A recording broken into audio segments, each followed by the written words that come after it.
Welcome to the Libertarian Conservative Group podcast, the show that discusses everything from a libertarian conservative twist. I'm James, and today we're joined by Scott.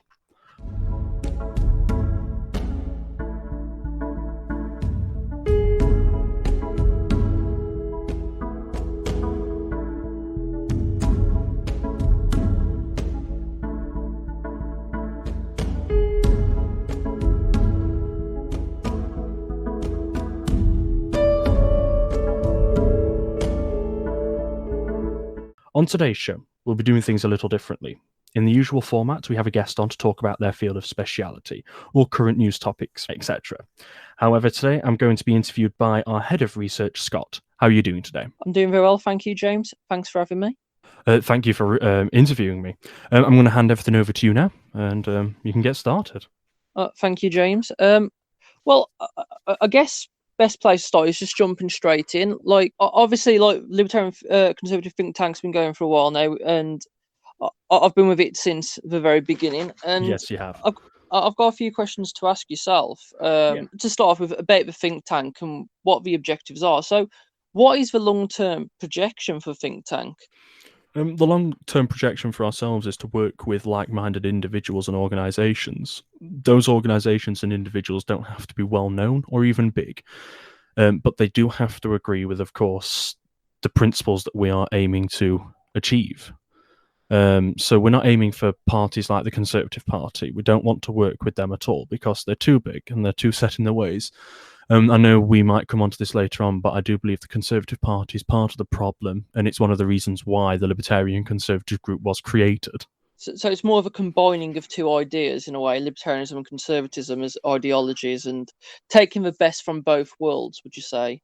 Yeah, it was Ronald Reagan that said libertarianism is at the heart of conservatism, and it's something that the Conservative Party in the United Kingdom has forgotten. It's forgotten its libertarian roots, and it is instead, to be honest, it's forgotten its conservative roots. I think that's fair to say. I can't disagree at all. It's become Blairite to win elections. It's become Blairite. Mm-hmm. It's sold out on its principles to win elections.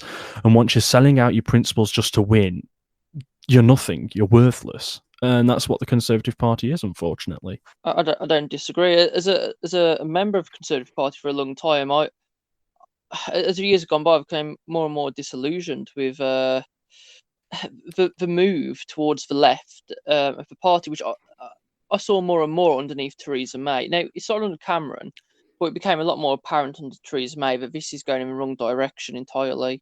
Oh, definitely. Cameron was definitely the start of that. When he won the leadership election, he didn't win that because he was the best candidate. The party cronies made sure he won that because he was the best chance of beating Tony Blair. Why? Because he was the only man he looked young enough. He wasn't an old granddad. And he would have been the only person pliable to accept the policies which the Conservative hierarchy thought would win them a next election. And they were right. Whilst they didn't get an overall majority and they had to team up with the Lib Dems, they were at that point the biggest party thanks to their Blairism. Would you say that Boris Johnson's taken the Conservatives into Blairite territory then, as of now, under One Nation conservatism? Well, he calls it One Nation conservatism. I hate that term, one nation conservatism. What does it mean? I understand, I think, if I'm right, when he says one nation conservatism, he's on about the whole four countries. And he's on about bringing the rich and the poor together. But the Conservative Party has always gone the wrong way about it recently.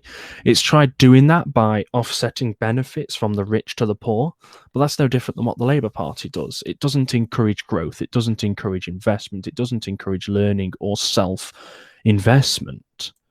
It bails people out, and whether that be socially or financially. One nation conservatism is also, whilst it advocates the preservation of established institutions and traditional principles, it combines some social and economic programs that you would associate with the left. And when you start doing that, and when you start selling out for that, there's no point getting socialism by the back door. You might as well just vote for the Labour Party.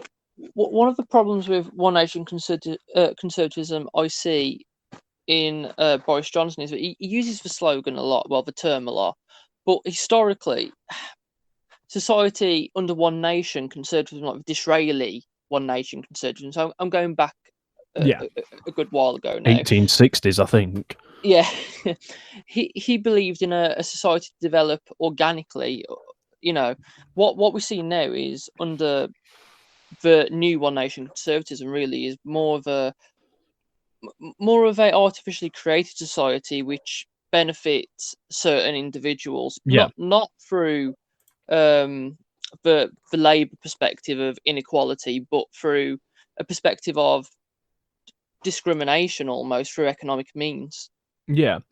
I don't know what's happened to the Conservative Party. I'm not going to lie to you. It does have a very proud and good history, but it's forgotten that. And it's lost its direction, it's lost its heart, and it's lost its passion. And I think ultimately it is going to collapse because of it. It already is now. Whilst it's gaining members for the short term under Boris Johnson, people who are coming easily as disfranchised with him, as they're seeing him as, and I'm going to put it politely, a bumbling idiot. He might not want to come across that, but this COVID has shown how quick he is to react to things without thinking. He's doing things without thinking of the repercussion, and he's reacting too quickly. And they say it's based on scientific advice. And you know what? I'm not going to disprove that. But who is there questioning that? I don't Yeah. know. Is Boris just accepting it and going Mhm. along with it or Well, not? one of the arguments I saw recently in defence of Boris was someone putting across that it weren't his fault we went into lockdown. It was the Tory rebellion, which then I thought to myself in private, like, okay, if there's a Tory rebellion over lockdown, who's Boris selecting to stand as an MP? Yeah. You know what? What's the point in having a prime minister? Yeah, You're meant to lead, not be driven. As Margaret Thatcher said, people can express an opinion towards me, they can debate me or whatever. I'm going verbatim here, I don't know the quote off by heart, but she basically said, well, this lady's not for turning, basically. You can debate her all you want, but her opinion won't be changed regardless. And Boris, it would appear, if that is true, if it is true, that is, has mhm. allowed his cabinet to change his opinion, change his mindset, I and think for the that's downfall of him and his party. I think that certainly is what has happened because um, but bear in mind I'm going off various news articles and um, media sources, but Dominic Yeah. Cummings' approach of herd immunity, um, it seems a lot more appealing to me than the idea of let's just all hide away. Like at the end of the day, Well, they've dug themselves a right big hole now. Again, I'm not talking as an expert here. Let's point that out. Me and Scott are not medical experts, but just let's see, we're just two guys in the pub, if we're allowed to go to the pub.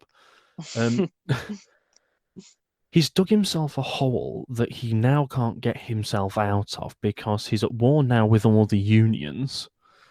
Businesses don't have the economic confidence to reopen and go back to normal.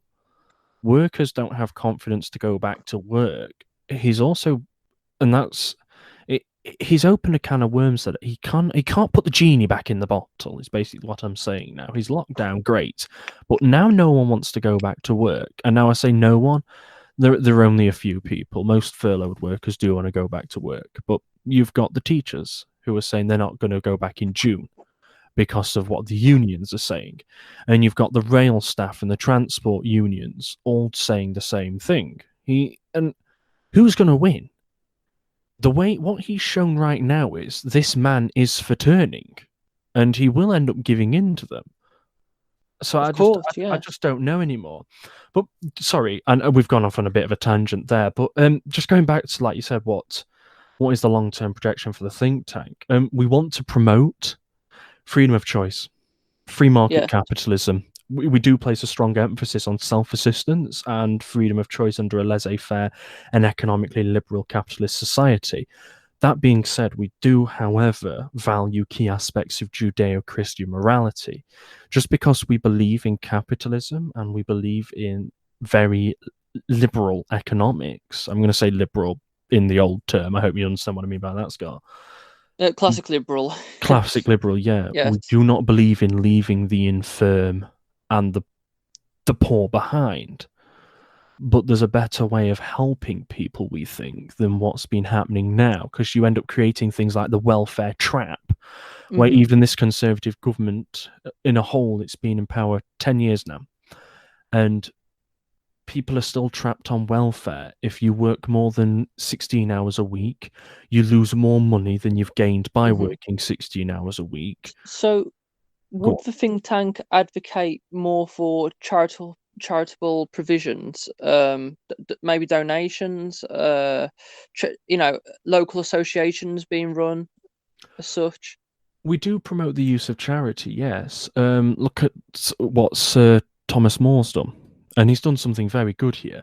What he's shown is that if people care enough, they're willing to pay for something, and he's done it off his own back. He's shown that the individual can be charitable without the need of the government extorting it from people. Now, that's not to say that there doesn't need to be a safety net in place from the government, but the safety net needs to be, it needs to be less bureaucratic, because it's created so many problems. Like I've just said, some people are better off being on welfare than they are working. What on earth is all that about? It was Ronald Reagan that said the best social security policy is a good paying job, and that's true. But there's a system created under the Labour government and under, well, the Conservative government haven't fixed it, where if you earn, like I said, if you work more than 16 hours a week or earn something like £250 a week or more, you'll have your benefits reduced, thus leaving you more out of pocket. So there's no incentive then to go back into work if you're on welfare. Exactly. And I don't blame people for that, because at the end of the day, your survival is key. You've got to look after Yeah. yourself and you've got to keep yourself alive. So I don't berate people for having that outlook, but because of the draconian measures they've put in place and because the over reliance on state welfare, people are trapped. And people have been for a very long time. I think it was Thatcher in the 1980s tried to end the dependency on welfare. In the Conservative 1983 manifesto, I think she set out to end the dependency culture. Well, she viewed it as dependency culture, and she wanted to replace that with charitable welfare provisions as such, like I don't know, like hospices and things more in line with that, while maintaining the NHS, Yeah. but offering an alternative to people who want different treatments or Well, ignore require even different. ignore even charitable organisations. The sense of community has gone. So communities won't look after each other anymore. They don't look after each other anymore because they don't have to, because the government has fractured that, invaded the community, and has turned us all against each other. The workers are resentment of the people on employment, on welfare, sorry, because they're not having to work and they're receiving £1,000 a month, maybe. Not Mhm. everyone, but if you top them all together, and it depends on what you're on, but let's just say average £1,000 a month, right? While you're working just to earn a little bit more than that a month. But then the people on welfare are resentful of the people who are working because they're earning their own money and they've got economic value. What they've done inevitably is breed resentment, and it's something we don't agree with. We want everybody to Yes. reach their own potential, and I think we're going to come on to this with the next point, aren't we? Can I just Yes. say though, one thing that we are proud of at the Libertarian Conservative Group is the method we take to bringing people on board. What I mean by that is we don't just look for people who have got academic achievements, because we don't believe that you learn everything at school or at university. And it's sometimes where a lot of organizations fail, a lot of the other think tanks fail. Political parties definitely fail at this. They take in university graduates who, no offense to anyone who is, you've got no life experience. You've left university at 21, maybe 23 if you've got your masters and whatever else on top. But you've got no life experience. You've gone from primary school, secondary school, sixth form or college straight into university, and now you're looking to get a job where life experience is key. And it's where a lot of people fail. It's why a lot of political policies are crap. So we look for people who have got life experience as well. You know, a 50-year-old man who's done a good day's graft, but he's got a lot of good ideas. We want to tap into those ideas because we believe everybody's got something to contribute. It's not all about the intellectuals determining what's best for us all. We all need to determine what's best. educated and life experience. I'm not saying people with life experience aren't educated. What I mean by that is they've just got a different set of experiences, which, if you bundle them all together, create the perfect harmony within a team, I think. At the end of the day, the more, pardon the phrase, diverse the team is, the more it might bring to the table the members will. Exactly. It's good to float around different ideas from people with different backgrounds and evaluate and see which ones work, which ones don't. Yeah, because it's all right, the university graduates saying, this economic policy will work best for the worker, but who's going to know that more than the worker? Yeah, yeah. So that's where we come from. Who's going to know it better? The academic might be able to do all the difficult number crunching, but at the end of the day, it's the worker, it's the person with life experience that will be able to say yes, no, and point out the flaws. But together, you'll create something great, because we believe that the possibilities are endless when a free, creative mind is allowed to flourish in an environment which embraces freedom of ideas, freedom of speech, and economic freedom. Because without those three things, no individual is free, we believe. That's what brings me on to the next question. Okay. Is sorry, It's all right. which one does yourself and the think tank value more, and why? Freedom or equality? Now, it, obviously, this depends on your views on freedom and equality to begin with, and the concepts behind them. Yeah. But just a little bit about which ones would you, if you had to choose, which one would you value more, freedom or equality? Or maybe there's a middle ground somewhere. What are your thoughts on it? I don't believe there is a middle ground per se. You can't have half of one and half of the other. I believe it's a false dichotomy, because I don't believe you can have freedom without equality. And now, of course, when I say equality, we touched on it previously before. I don't mean equality where you're putting someone ahead of someone else due to their circumstances, because that's known as equity. What I mean by equality is where men and women of different races, genders, religions, etc., are all treated fairly, regardless of their circumstances. That, for me, is the most. It's the only way you can achieve equality and freedom. Now, I know this particular subject has been raging for hundreds of years, so I'm not going to pretend right now that I know the answer and I've solved it all in 2 minutes. But for me, I don't see why it's always been overcomplicated. I think the only way it's been overcomplicated is when people bring equity into the mix. And for people who don't know what equity is, it's the inherently unfair process of affirmative policies. So, such as reservations and quotas. You've probably heard gender quotas being promoted a lot within the Labour Party. I don't see how that's fair. People should be promoted based on merit, not on their gender characteristic. And they say they need these quotas because these sections of society are marginalized. But what are you doing by saying that they're marginalized? Well, You're marginalizing them yourself. these quotes are quite interesting because, like, in a modern, even in a modern NHS setting, for example, you have a quote on how many black doctors you've got, or how many other ethnic minority groups you have Yeah. on boards of trusts and stuff. It's very interesting, and even in the private sector as well, not just the public sector, which is more directly controlled by government. In the private sector, you have a lot more quotas to have certain, certain ethnic groups or people with disabilities, even Yeah. in jobs and positions, which does raise questions if you're just trying to fill the gaps in a company or a public sector industry. Like, are these people up to the job? If, as you say, not, you need to base it on merit, not on skin color or disability or sexual orientation. Yeah. Well, that's exactly what we mean.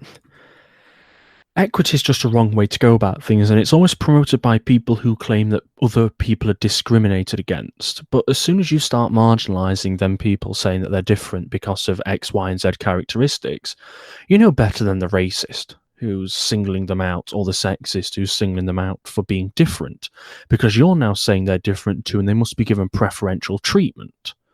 We believe that everyone should be treated the same, so equality, and everyone should have the freedom to choose what they do and act what they want to do, thus freedom. Look at what feminists do. to mothers that want to stay at home. If there's a normal husband and wife scenario, okay, or even not husband and wife, but just man and woman, right? The woman wants to stay at home and look after the children.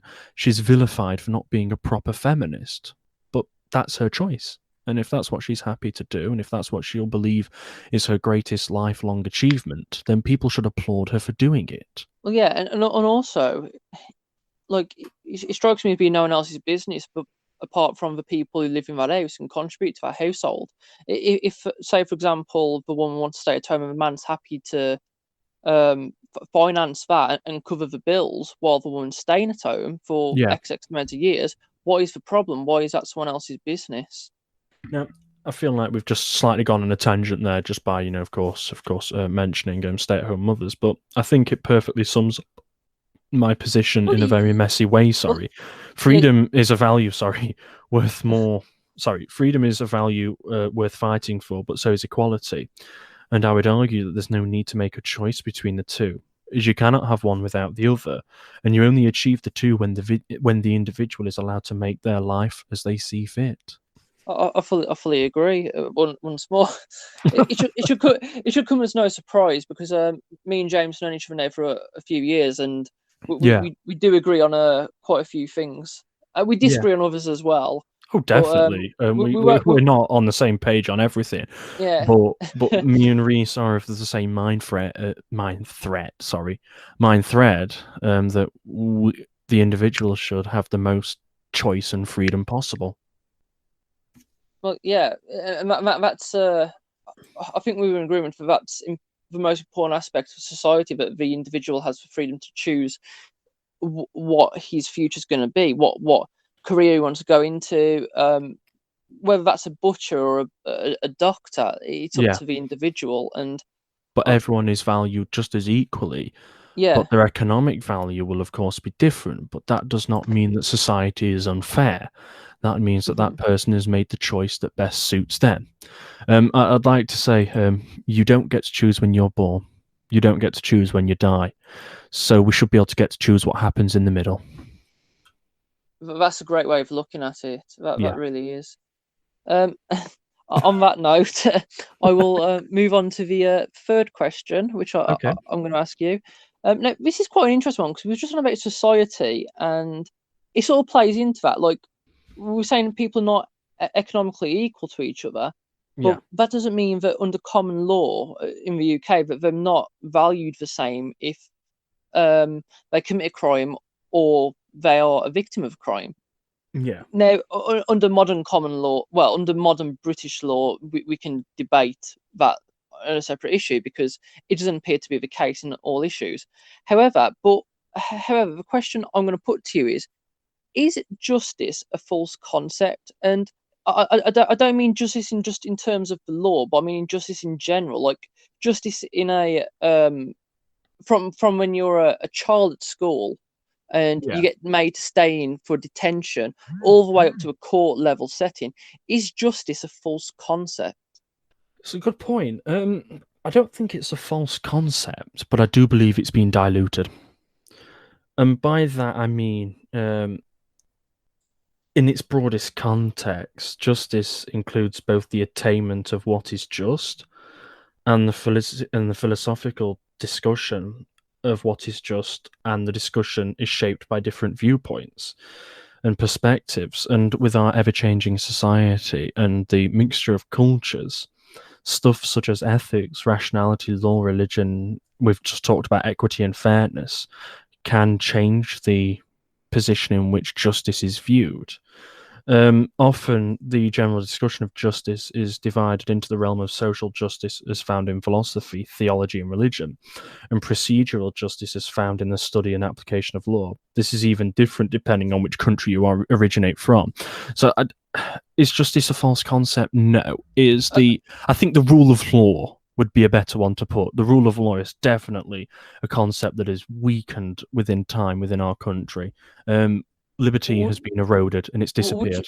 would you say then, for example, Frederick Hayek spoke about social justice and argued that social justice and justice, that the common law justice in a way, have merged into the two. So they've came after your language first. They've policed it. So Yeah, they've shoved the word social in front of everything. So like you've had things like maybe childcare. It's now social child services, or and so on. And then eventually you have healthcare, social healthcare.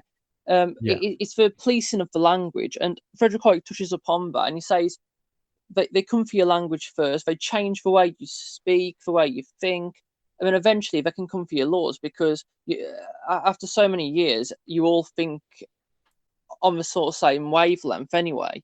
yeah. And I think that's what you're touching on. Like in the correct me if I'm wrong, but would you agree with me that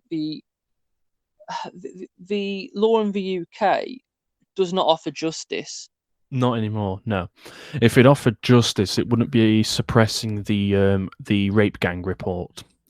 If it favoured justice, it wouldn't be allowing terrorists to get away with what they do. If it favoured justice, criminals would not keep being released without proper time spent, and proper rehabilitation.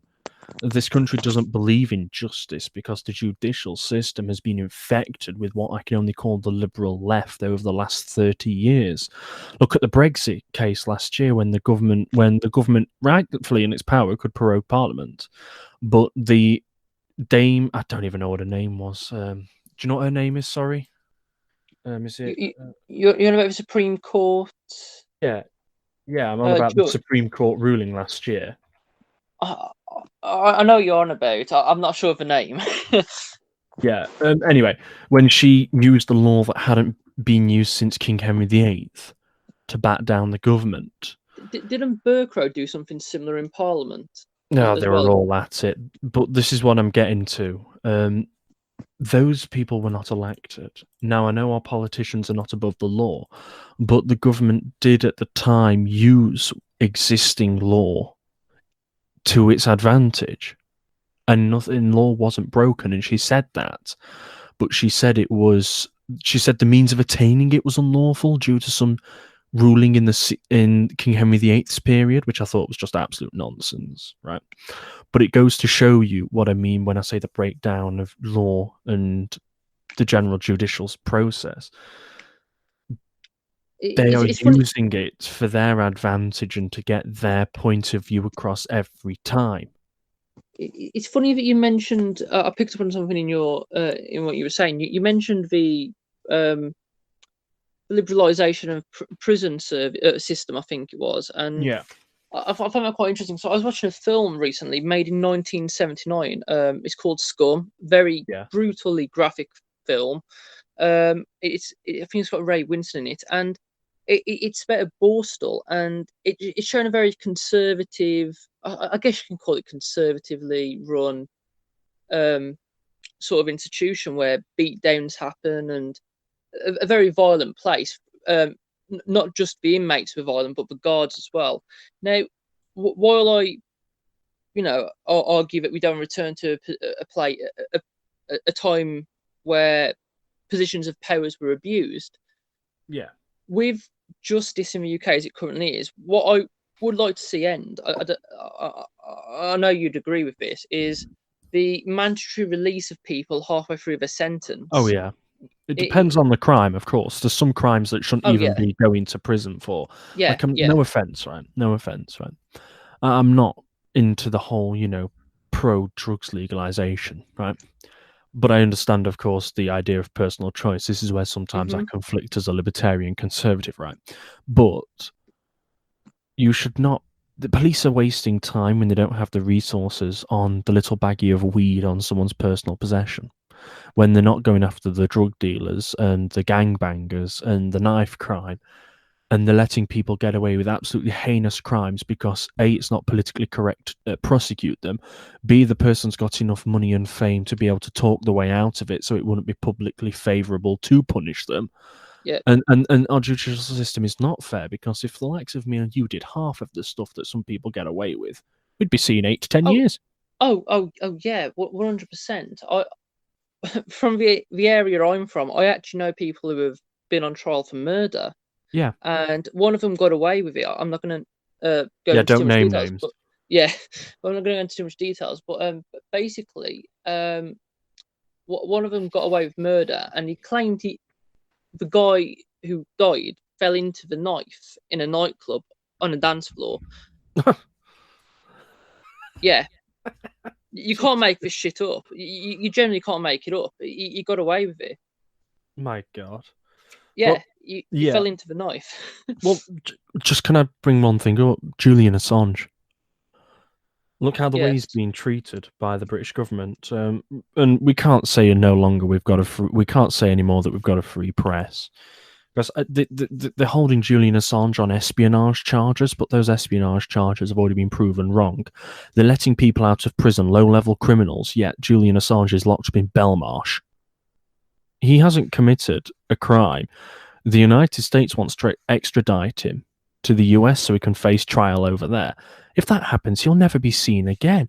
And Well, what that's for? the thing. He That's the thing. exposed their own war crimes. Well, that's the thing. In the UK, in the past, we have actually stopped extraditions to the United States because of the use of torture to extract confessions and the threat of the death penalty, whether you agree with death penalty or not. Yeah, Look, the country condones that. With Julian Assange, there seems to be a bit of a U-turn in several areas. Like, I think it was no, I'm not well versed on his story, but of if I course. remember correctly, he was accused of rape in one country, which the charges were now dropped. The But that's why he charges was were in the dropped, yeah, because there yeah, weren't enough evidence. but that's why he was in the embassy to begin with, if I'm correct. Well, the US had already put a warrant out for him, and then the Swedish government or the Swedish prosecutions then came up with the rape claim, and they wanted to extradite him to Sweden. Now, again, don't quote me on this because I'm going off memory here, but I'm pretty sure that he was worried that if he was extradited to Sweden, the US would pick him up on the way, Yeah, if that makes sense, and then he'd be in the yes. United States, no questions asked. So then he stayed in the embassy until they kicked him out, the Ecuadorian embassy. But yeah, I just don't know. I do not know. I do not know what is happening. The problem with Julian Assange is it was fun when he was going against the left, but as soon as he went against the right, he'd went against both sides, and now everyone's vested interests were there to be played, and now they're making him the, I'd say, martyr, but they're making him the example of don't cross us, don't question us, don't do anything, or we'll use the law against you. So, answering your question, because I don't want this one to run on, because I don't want to be talking about legal matters too much, just in case, we end up tripping up Sued. over ourselves. Yeah, for libel. Is the judicial system fair? No. Is justice a false concept? No. But unfortunately, the justice system is built upon the judicial process, and the judicial process is corrupt, in our country at least. I don't know if I differ to you on this. I do believe that justice comes in many forms. Yeah. I don't mean karma as well. I just mean that I think you can achieve justice not just through the legal system, but your own form of justice as well. Like, I don't mean vigilantism as well. I just mean there are other forms of justice than just taking someone to court. Yeah, of Um, course. But let's just focus on what we can legally do at the moment in the yeah, UK, because we're not yeah. allowed to do much. You're not allowed any other weapon to defend yourself bar a rape whistle, people. So, I wouldn't expect any justice for yourself anytime soon. Well, That's no, all I've got to say on the matter. You can't defend yourself, so don't expect justice for the victim. yeah, 100%. Move on to the next question. Yeah. Will the think tank be attending mainstream conferences, e.g., the Conservative Party conference? Now, we've already touched upon the Conservative Party Yeah. in previous questions, so I imagine this will be a straight answer. But yes, It'll be short and brief. We'd love to attend as many conferences as we can to try and sell ourselves. However, we will not attend the well-known conferences such as the Conservative Party conference. Should it mean that we are required to tone ourselves down? As we're not like the Conservative Party, we will not sell ourselves out on principles for money. We run quite a low-budget team in the good way. We don't run any debts. We are not reliant on income in that sense. We receive a little bit. But one great thing about us is we can't be bought. And why? Because you've got an autistic person running the think tank. And I'm that dogmatic, and I am that strong in the head. I will never accept bribery. So, unlike the Conservative Party, I cannot be bought. I will not sell out my principles. I would rather die than ever accept anyone else's principles that differ from mine and ultimately the think tanks. So, yes, I will happily attend them, but if the Conservative Party ever asked us to tone ourselves down, we would not go, as the same with any other party. That seems like a fair request, to be fair. Be Yeah. yourself, be happy, yes? Literally, that's all I'm saying. Not many people know that about me, but yes, I am autistic. That's probably why. Although I'm only 23, you do end up getting narrow on the position, and you get very focused on what you're doing. And this for me is politics. And whilst I can't care for people compassionately, and I cannot give you empathy, I can give you logical care and logical compassion. And for me, that's fighting so you are free to do what you want. I want to help people, but in my own way. And this is it. This is my way of doing it. Sometimes logic is better than emotions. That's all I'm going to say. Sometimes you need the person in the corner to say, look, this has gone tits up. We need to sort this out by using, X, Y, or Z. At the end of the day, it's right to have emotions, but pure logic, you can't beat that. Not There's sometimes, no. There's a reason why Mr. Spock was so successful in Star Trek. You know what? I've never seen Star Trek. I've never seen it. It's all right. It's all right. It's pretty decent.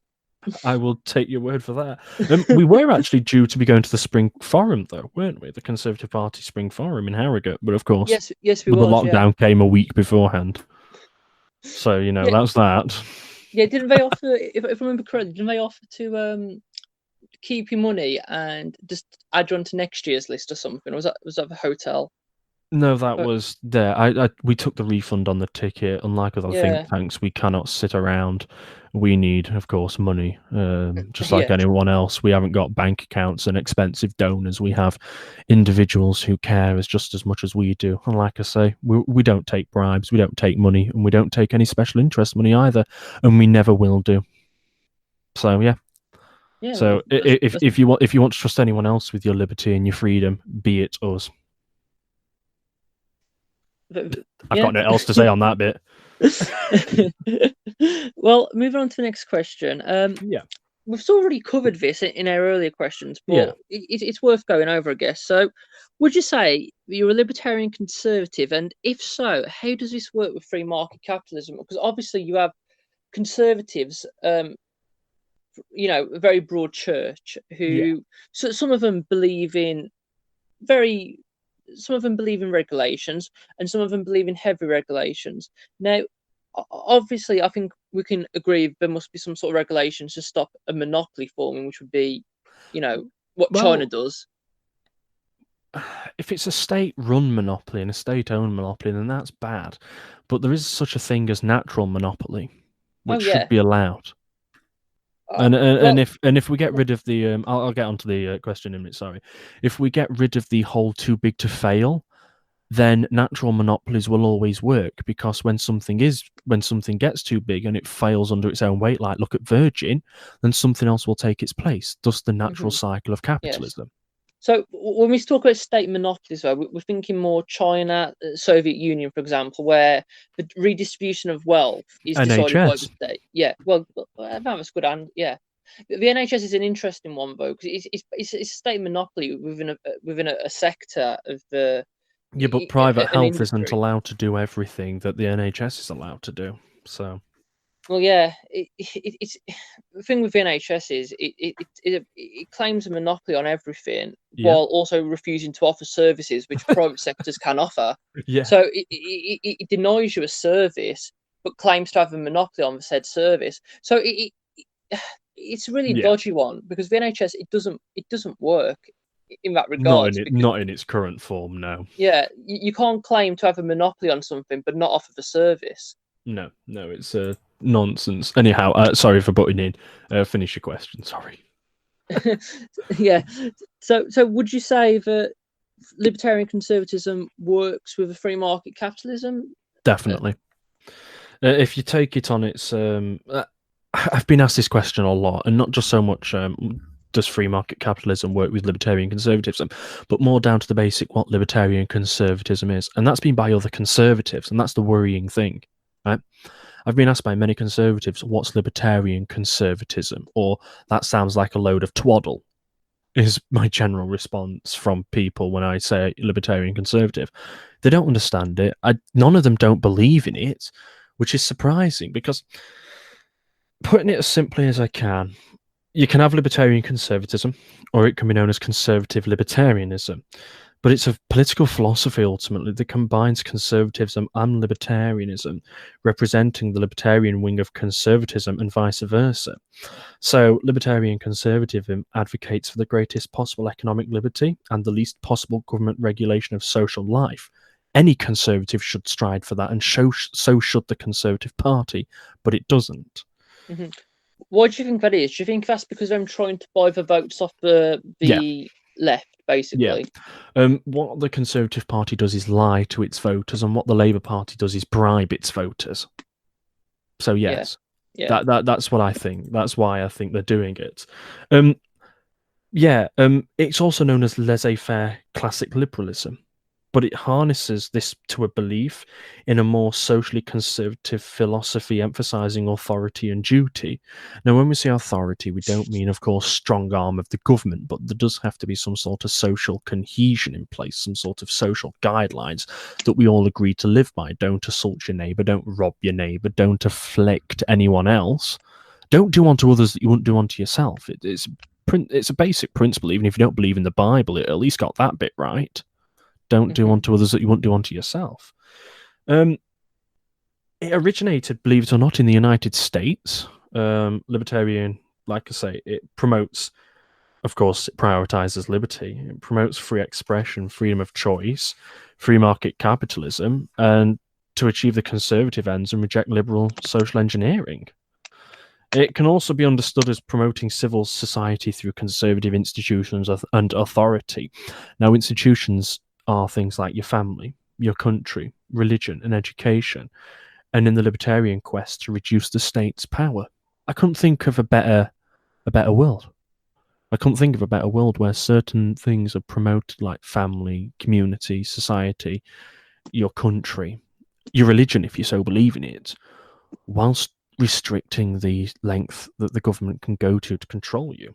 Notably enough, however, there have been many libertarian conservatives. Friedrich Hayek, Ludwig von Mises. Is it Mises? Sorry. I think it's Mises. I think. Yeah, I've got it written down here in my notes. He's Austrian, I think. Yeah. So is Hayek. I can pronounce Hayek, though. Yeah. Milton Friedman. Richard Epstein, not to be confused with, of course, the other Epstein. Thomas Sowell, for anyone who's BAME, Black Asian Minority Ethnic. It's not just a right wing. It's not what they'd automatically assume as white nationalists be supporting this. Because believe it or not, when I've been talking about this on social media, right, I have come up against a head wave of abuse, being called both the fascist, a lefty, and a troll. The interesting thing is when you're being called all of that, a fascist, for example, I think it was Mises who fled from the Nazis, and they burned down his library to stop his works on liberalism and free market capitalism being, distributed. So it's really interesting when you get called a fascist when the fascist actually attacked the guy who you're quoting. Yeah, well, I'm being called a fascist by the left wing. I'm being called a troll and a lefty by the right wing conservatives. And I'm baffled at how uneducated some of these supporters actually are. They're following these parties blindly like sheeple and not actually questioning anything that's happening. And as soon as I do, putting, of course, my libertarian conservative spin on it, it's like I have just introduced them to Satan himself. Well, that's the way they go off. That's the thing I find. I can't talk so much about the Labour Party activists because I've always had a problem with them. But I've had such a problem in the last year and a half, maybe, with the Conservative Party, where I found them to be completely unapproachable on certain issues. It seems to be whatever party leader's in charge at the time, they all follow very blindly, and then the Yeah. positions will change. Like I know Conservative Party members who joined under Thatcher, but then they, and they loved Thatcher, and then they said they loved May as equally, and I couldn't Yeah. understand I couldn't understand the comparison. How can you No. love Thatcher, who was strong, and then May, who crumbled? I don't get it. Yeah, no, I get that. Now, whilst there was nothing wrong with Theresa May, she probably was a nice person, but her politics was just not Weak. suitable. Not suitable, let's put it that way. You asked me before, sorry, you aimed the question at economics. So, libertarian conservatism subscribes to the libertarian idea of free market capitalism. You probably already heard that talked about earlier on, advocating minimal to no government interference in the market. A number of libertarian conservatives favour Austrian economics and are critical of fiat money. Now, for people who don't know what fiat currency is, I did something on this recently. I wrote an article about it, but fiat currencies are currencies that you can print without any restriction, but ultimately it devalues the pound in your pocket and leads to economic trouble. But so we don't like that. And libertarian conservatives also support, where possible, privatizing services traditionally run or provided by the government, from airports, air traffic control, toll roads to toll booths. If the private sector can run it better than the state, let them. It's as simple as that. And it seems really fair. Like the difference between private sector and the public sector, well, government, is that if a private sector fails at something, it has to undergo a change, and it has to, Adapt. it fails or it adapts. With public sector, it just asks for more money. You see that all the time with the NHS, for example. It fails at something, it requires more money, and that seems to be the answer. Bear in mind, the people who support the NHS and all the banners up saying, no more Tory cuts, they actually don't believe in money because they're socialists. They don't believe in the value of the pound in their pocket, but they demand more money to support the institution they want, Yeah, which is ironic. it is. But I've got nothing else to say on that topic. but yeah, it's a bit. Moving on. Okay, so if there was an election tomorrow, Yeah. right, and you've got the usuals on the ballot box, but your Conservatives, your Liberal Democrats, your Labour Party, Greens, Yeah, who would you vote for? Would you vote for a mainstream party, or would you go for a minority party, or what would you do? well, I would not vote for any mainstream party. They have screwed over the people for too long. So no, I will never vote for a mainstream party again. I would Who did you vote support. for in the past, if you don't mind me asking? I voted for. Well, you know myself, I was a conservative until 2017, but I left the party then because I realised, nah. It was Theresa May's speech about getting rid of the libertarians that did it for me. I voted for Johnson in the last election for one reason: Brexit. That was the only reason. I would have voted Brexit Party, but unfortunately, Brexit had been stretched on since 2016 and it needed to get done. So I reluctantly voted for Boris Johnson. It didn't matter anyway in my area. A Labour MP got in, but I did vote Conservative. Who would I vote for now? Well, I would vote for the English Democrats. And that sticks alongside the thinking of the think tank. We do not want any affiliation with any of the big parties because we believe the smaller parties, no matter what side they're on, Christian People's Alliance, you've got Libertarian Party UK, English Democrats, Liberty Party UK, you've got the Freedom Party, Social Democratic Party. You've got a wide range. I think they've got better ideas, newer ideas, fresher ideas, but they're always drowned out and overlooked. So where the think tank's concerned is those are the only kind of parties we'll ever work with. We will never work with the Conservative Party. I'd also argue on the issue of minority parties as well. Like the English Democrats at the moment, for those of you who don't know, they're actually proving themselves to be defenders of liberty, unlike Yeah.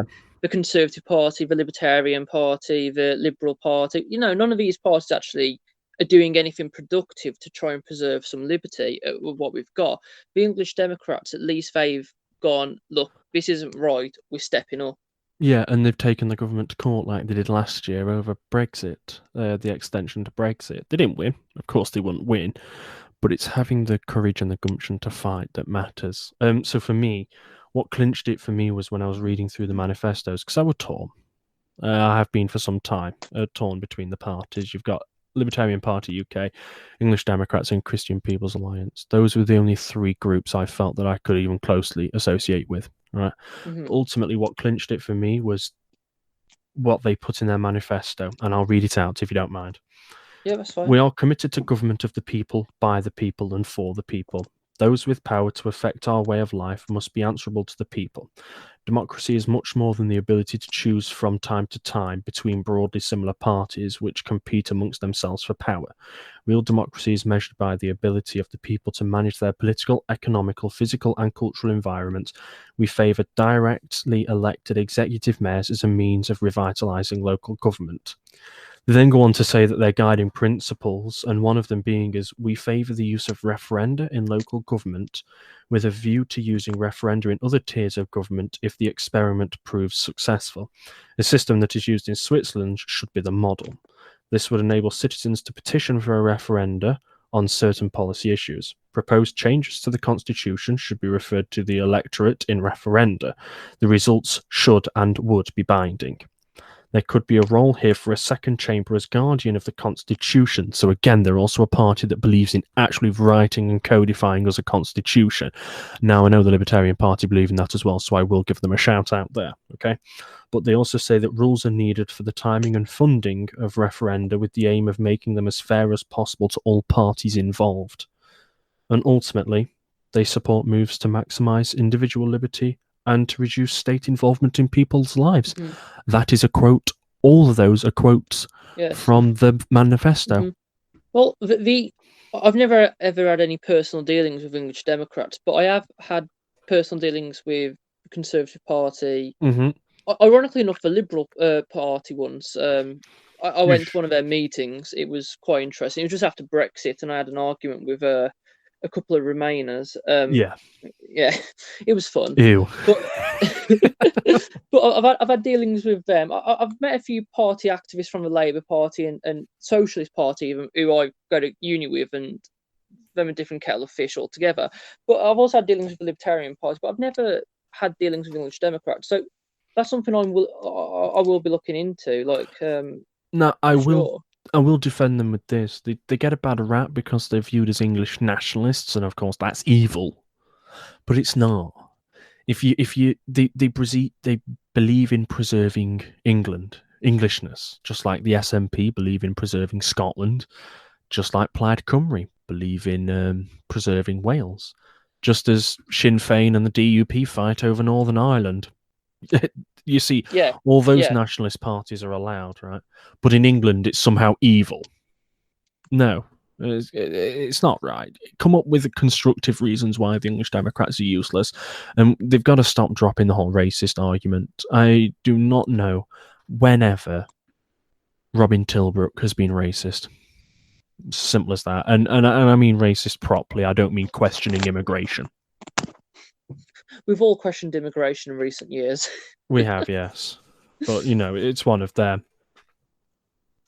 On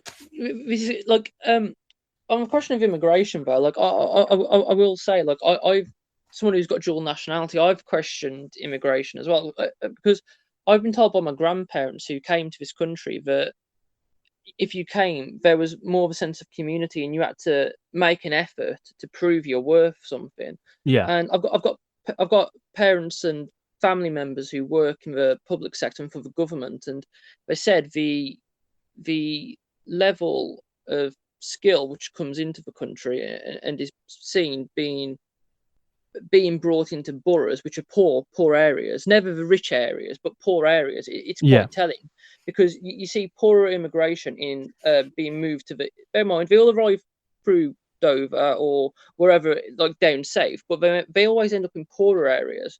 So there's got to be some sort of report into why poor areas receive poor immigration, whereas rich areas, obviously we all know the answer why, but Yeah. it would just be quite telling to see a government report on it, because it would be amazing to see if they could answer I bet such it's got questions. something to do with the party that runs the area. Like Labour Party thrives, its votes come from On marginalised immigration, yeah, communities. It comes from marginalising individuals, making them feel lost and dependent on the state. yeah. So the longer the Labour Party can keep you down and in the dumps and in the dirt and below the line of, you know, anything, Hmm. making you feel subhuman and a second-class citizen in society, they'll keep winning your Hmm. vote.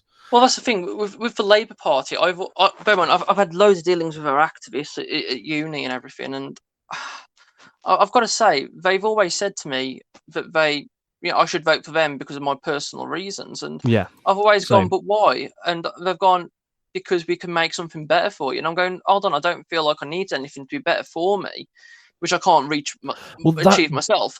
that's And the then, problem with the Labour Party. It's the party of envy. It's the party of envy. What they don't realise is just because you're rich or poor doesn't give you an advantage or a disadvantage. And by what I mean is, okay, if you're born into a rich family, you've definitely got the financial advantage, but you don't have the life skills. And so when something really goes down, like right now, coronavirus, right? The amount of hmm times I'm listening to LBC, right? And yep, there's rich people ringing up saying, I don't know how I'm going to live on this. I've got a lifestyle to support.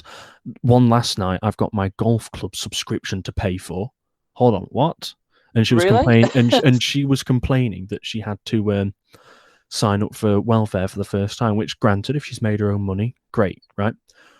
And then another guy came on. He says he's roughly paid about £1.5 million in tax from his business, right? He started out in life poor, right? Low working class, okay? And just to keep his businesses afloat, him and his wife have had to sell everything. His house, his big assets, but that's kept his company going, and he's been willing to make the sacrifices necessary to keep on going. So when people say that poverty, oh, it disadvantages you, but it also builds you. So they both have advantages and disadvantages, and poverty is it's a mindset. I've come from single parent household, council estate all my life, but I think it's built me into who I am. You know, I well, don't expect anything from anybody. I will do it myself, or no one will do it for me. Got my mum that's the to thing. thank for Like, that too, but that's the thing. You've got, a different experience to someone who's been handed everything. Therefore, I don't know. Maybe you feel a bit more tough to deal with things, which you might approach ultimately, life. and I know I don't like swearing much on the podcast, but when shit hits the fan, I'll know what to do. While the person who's had everything and never had to really do much heavy lifting in their life will not know what to do. It's life skills. Yeah. That's the best way to sum it up. Life And, skills. and going back to what I said to begin with, and that's why I bring people on board who have got life experience. Because they actually know what goes on in the world. They know what goes on in people's lives. They know how difficult it is to live Mhm. sometimes. Mhm. But someone who's been at university has primarily never had that struggle. Well, yeah, yeah. Like when I was at uni, there was a few middle. Bear in mind, I come from a really poor working class background. Like, if it weren't for a student loan, I'll be honest, I would not have been able to go to uni. Same here. But there was a few upper middle class people who went to my uni, and they was all socialists, and they always used to criticise me because I come from a poor area. But Yeah. I won't. At the time, I was voting Conservative. I'll be honest, I don't know if I'll ever vote Conservative again, but that's I a know different matter. it was naive of us back in the day, but you know what? I think we can be forgiven to at least believing that the Conservative Party was actually conservative and not just conservative Yeah, in name. yeah. But these individuals, they constantly berated me for not believing in socialism. And I'll be honest, when I went to school, there was even more poorer people than me at school, and a lot of them went. Like, bear in mind, I was friends with them, and I went home to their parents' houses, and I saw how they lived, and then I saw how I've lived, and I thought, you know what, I want more. and I can't get more through socialism. I can only get more by being an individual and on my Exactly. own. There we go. And Yeah, that's it. Poverty, I referred to it before, debt trap. That is the prime example of what government handouts caused. Government handouts don't lift you out of the hole. The government handouts keep you in the hole. yep, 100% agree. So final question, but it's a follow-up question to the last one. Why did the Conservative Party lose your support? I think we've already covered that, but quite Yep. simply, the Conservative Party, whilst they are called the Conservative Party, have lost their way in terms of their conservative ideology. They do not promote individualism. They do not promote conservative principles, but they should. They sold their principles down the river for the sake of winning the 2010 election. They have become Tony Blair's Labour Party. Do And you it's ever as simple see? as that. Do you ever see the Conservative Party ever moving back to the right? No. Like I thought when I joined the party that it might do that because I joined in. I joined because I liked Jacob Rees-Mogg, for example, and I thought, Yeah. and I know it's kind of ironic given how working class I'm considered that I really like Jacob Rees-Mogg, but yeah, I like Jacob Rees-Mogg, and I thought he's got really good principles here, and I can't see the party ever going in that direction towards even him, No. let alone to the right. Like, If Corbyn won the election, the Conservative Party would have become Marxist just to try and win the next election. it's They're a chasing the vote. party, they lacked the principles required to actually govern. They're forever chasing the tails. Look what I'm glad actually Nigel Farage did it, but look how easily David Cameron was spooked into giving a referendum instead of sticking to his principles of not holding one. The Conservative Party is a dog, okay? That's metaphorically, it's a dog. Hmm. And the public opinion is the dog's tail. Now, if you wag a dog's tail, what does the dog generally do? Chase it. And that's what the Conservative Party does. The electorate is the dog, the tail on the dog that wags, and the Conservative Party is a dog that chases the tail. To be quite honest, it was the Labour Party was like that under Blair as well, I guess. And It to be honest, was. They've all sold out the principles, but like I yeah, say, we've already covered that. There is one thing I want to bring up, if you don't mind. go on. And it's been throughout the last week or so, we've been heavily promoting free speech, right? And I've Hmm. been approached with this: you defend free speech, so does this mean you defend racism? No. I'm going to set the record straight right now. I defend everyone's right to free speech and free thought, as without either, you are not a free individual.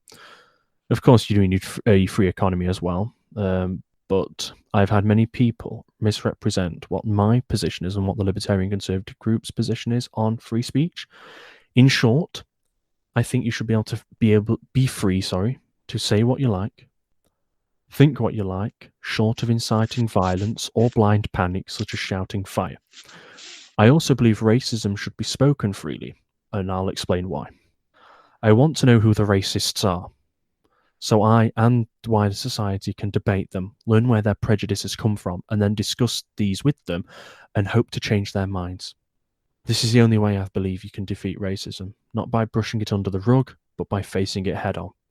And by pretending racism doesn't exist or classing everything as racism just because it's questioning a fear or a prejudice is the wrong way to go about it, because when you vilify somebody, you set it in their mind that what they are doing is correct. Look what's happening with social media.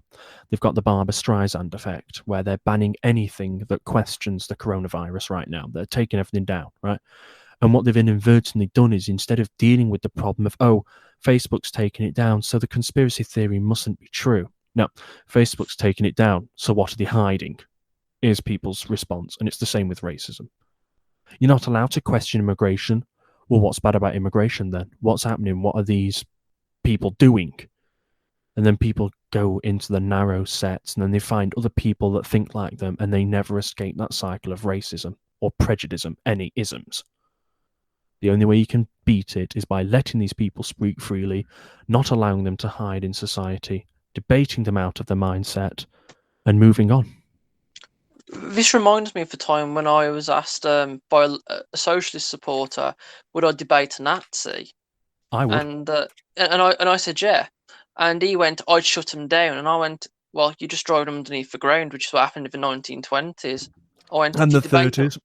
And the Yeah. third is when if you debate them openly, debate anyone openly, your views are Hitler, out there. what people don't realize is people say that, the Nazis X, Y, and Z. The Nazis were forced underground originally. That's where Hitler met people like Goebbels and Himmler. Now, can you imagine if he was actually allowed to debate his opinions in public? People wouldn't have voted for him. People would have thought he was a loon, and people would have hopefully changed his opinion. But no, he was driven underground, surrounded by people who agreed with him. And when people are agreeing with you, why are you going to change your opinion? Of course, if your opinion is sound and just, don't change it. But prejudice is not a sound position ever to take by people, as it breaks up society. But of course, if individuals are refusing to take part in society, then they also need to be dealt with in the politest, freest, diplomaticest way possible. I think that's a good point to end it on. Yeah, I agree. Yeah. Well, it's go on. It's been fun interviewing you. I've learned a lot, and hopefully, so's the listeners. I hope so too. It does annoy me sometimes when we're misrepresented, because I can't sit on Facebook all day and type out the same responses to people, so I end up leaving them because I haven't got enough time in the day. So it's why I wanted to do something like this. So I'd like to thank you, Scott, for, of course, interviewing me. That's okay. I would maybe like to do another one in maybe a month or two's time. Not all the time, of course, but just keep everything up to date. If you're up for that, of course. Yeah, that's fine with me. Maybe change the topics for next time so we can cover a broad range, but that's a discussion for another time. I would also like to thank everyone for listening to this podcast. And as always, if you've enjoyed it, please press like and subscribe. And until next time, goodbye.